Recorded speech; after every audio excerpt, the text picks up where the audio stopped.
Have you ever left a first meeting feeling like you did everything right, but for some reason the vibe just wasn't there? You were polite, you smiled, and the conversation was fine, but it didn't lead anywhere.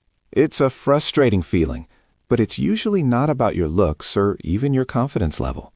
Most of the time, a first impression falls flat because of subtle psychological patterns we don't even realize we're following. Welcome to Hidden Patterns.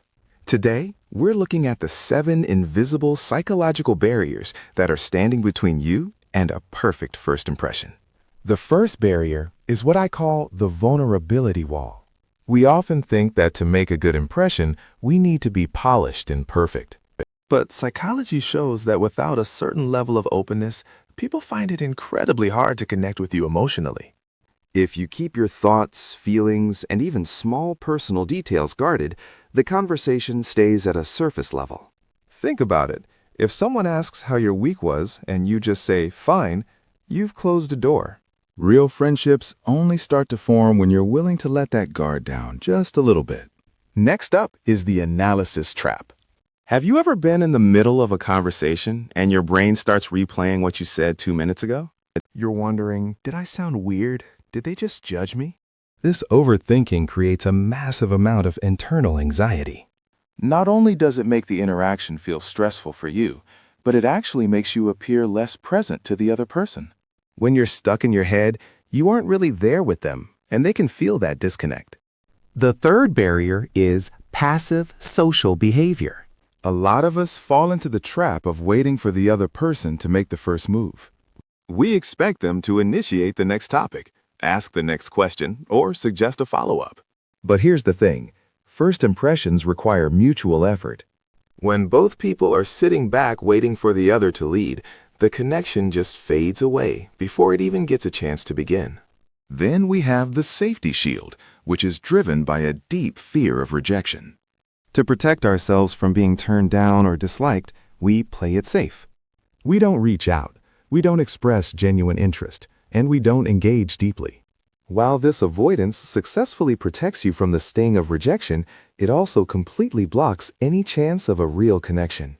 You can't win the game if you're too afraid to get on the field. The fifth barrier is the energy leak. Not everyone gets a high from meeting new people. For many, social interaction is mentally draining, even if the conversation is short. Because of this, you might subconsciously limit the interaction or keep your answers brief, just to save your energy.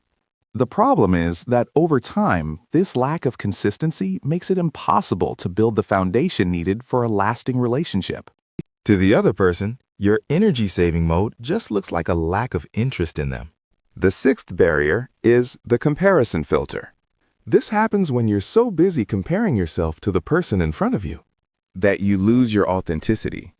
When you're filtering yourself through a lens of, "Am I as good as them?" you stop being the person they actually want to meet. Finally, there's the scripted response. This is when we rely so heavily on small talk scripts that we stop actually listening. If you're just waiting for your turn to say your pre-planned line, you'll miss the subtle cues the other person is giving you. A perfect first impression isn't a performance. It's an active, live exchange. Breaking these patterns isn't about changing who you are. It's about clearing away the invisible walls that keep people from seeing who you truly are. If you want to keep uncovering the hidden psychology behind how we connect, hit that subscribe button. Because once you understand how people think, building real connections becomes much easier. Thanks for watching Hidden Patterns. I'll see you in the next one.